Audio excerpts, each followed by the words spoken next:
पुण्यात्माओं, इस पूर्ण अध्यात्म ज्ञान से परिचित कराना आपको दास का उद्देश्य है। और यही सदग्रंथ बताते हैं कि जब तक उससे पूर्ण परिचित नहीं होते तो तुम भक्ति पर नहीं लग सकते।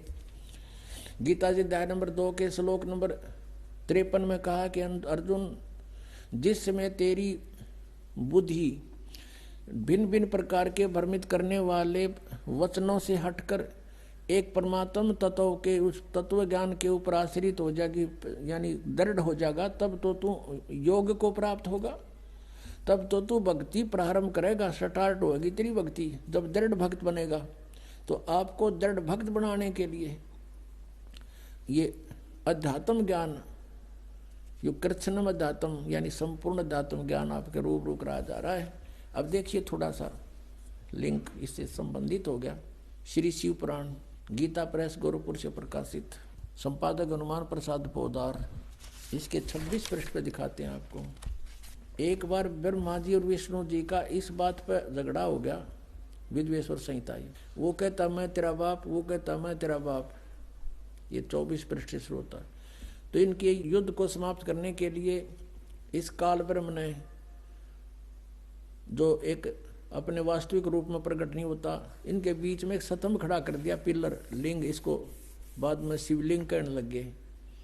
फिर ये युद्ध करके खड़े हो गए। फिर वो खुद आकर प्रकट हो गया शिव रूप में, यानी सदा शिव रूप में। जैसे ब्रह्मा विष्णु को मिला तो शिव रूप में प्रकट हो जाता है, ये ऐसे लीला करता है। अब 25 नंबर पृष्ठ पर आपको दिखाते हैं, यहाँ से थोड़ा सा लिंक है इसका। गीता प्रेस गोरखपुर से है, विद्वेश्वर संहिता। ब्रह्मा और विष्णु ने पूछा, प्रभु सृष्टि आदि 5 कृत्यों के लक्षण क्या हैं, ये हम दोनों को बताइए। भगवान शिव बोले, ये काल प्रकट हो गया ब्रह्म शिव रूप में इनको धोखा देने के लिए। मेरे कर्तव्यों को समझना अत्यंत गहन है, तथापि मैं कृपा पूर्वक तुम्हें उनके विषय में बता रहा हूँ, सुनो। आगे बताते हैं। ये 26 पृष्ठ है। ब्रह्मा और विष्णु को कहता है, ये काल ब्रह्म पुत्रों, तुम दोनों ने तपस्या करके प्रसन्न हुए मुझ परमेश्वर से। अब परमात्मा कहते हैं, ये ज्योत स्वरूपी का निरंजनमय ही करता भाई, ये अपने आप को परमेश्वर कह रहा है यहाँ पर।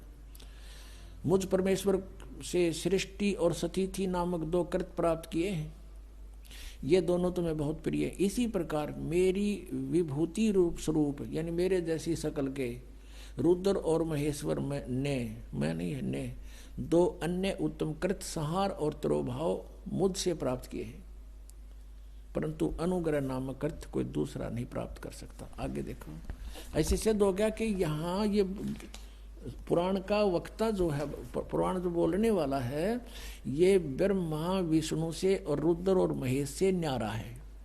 ये ब्रह्म है, ये काल है। यहाँ देखिए ये क्या कहता है, इसी पृष्ठ हम 26 पढ़ रहे हैं, संक्षिप्त शिव पुराण विद्वेश्वर संहिता। ये देखो, मैंने पूर्व काल में अपने स्वरूप भूत मंत्र का उपदेश किया है, जो ओंकार के रूप में प्रसिद्ध है। वह मंगलकारी मंत्र है। सबसे पहले मेरे मुख से ओंकार यानी ओम प्रकट हुआ, जो मेरे रूप का बोध कराने वाला है। ओंकार वाचक है, मैं वाच्य हूँ। यह मंत्र मेरा स्वरूप ही है। प्रतिदिन ओंकार का निरंतर स्मरण करने से मेरा ही स्मरण होता है। मेरे उत्तरवर्ती मुख से आकार का, पश्चिम मुख से उकार का, दक्षिण मुख से मकार का और पूर्ववर्ती मुख से बिंदु का तथा मध्यवर्ती मुख से नाद का प्राकट्य हुआ। ये 5 हैं। एक तो पश्चिम वाले मुक्त हैं, एक तो उत्तर वाले मुक्त हैं, एक पश्चिम वाले मुक्त हैं, 2, 3 और 4 और 5वां बिंदु। ये मध्य तथा उत्तर वाले मुख से बिंदु और ये 5वां ये नाद। तो इस प्रकार ये 5 हो गए, एक उकार, मकार और आकार, आकार, मकार, उकार और मकार और बिंदु और नाद, ये 5 हो गए। इस प्रकार 5 अवयवों से युक्त ओंकार का विस्तार हुआ। इन सभी अवयवों से एकीभूत होकर यह प्रणव ओम नामक एक अक्षर हो गया और ये मेरा मंत्र है। ये कहता ये मेरा मंत्र है, ओम एक अक्षर। ये ब्रह्मा विष्णु महेश से अलग है, ये काल ब्रह्म बोल रहा है शिव रूप में खड़ा होकर के। इन्होंने ये नीचे लिखा है कि ओम नमः शिवाय, ये 5 अक्षर का मंत्र है। ये गलत लिखा है, मूल संस्कृत में कहीं नहीं है। अब हमने ये देखना कि ये जो ओंकार नाम जिसका ओम मंत्र है, ये ब्रह्म है, ये ब्रह्मा विष्णु महेश से अलग है। ये कृष्ण के अंदर प्रवेश करके श्री कृष्ण में बोल रहा है गीता जी को। ये यहाँ भी ये करा मेरा एक ओम मंत्र है। अब इससे ये स्पष्ट हो गया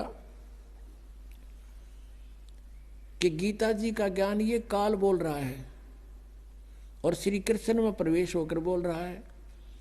और ये कह रहा है कि मेरा तो एक ओम अक्षर है, ओम इति एक अक्षरम ब्रह्म विवरण माम अनुस्मरण यह प्रयाति तजंदेहम सयाति परमाम गतिम।